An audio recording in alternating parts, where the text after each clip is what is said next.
Now, this is quite an interesting area, and it may depend a lot on how enthusiastic your team is about personas.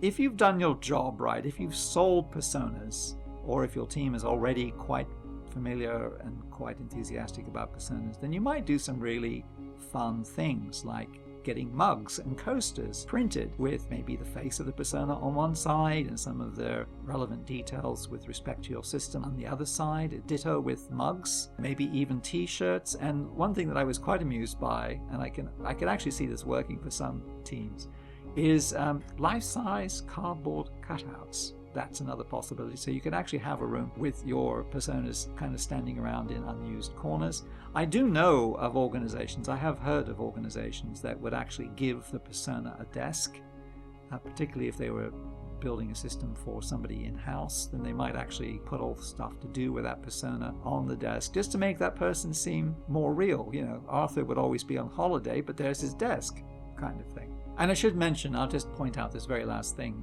because it's quite important. At the very least, personas should appear in easy-to-read form on the project workspace. Whatever. Sometimes you'll hear this phrase, I used to hear it, I don't know that I've heard it very often, called information radiators.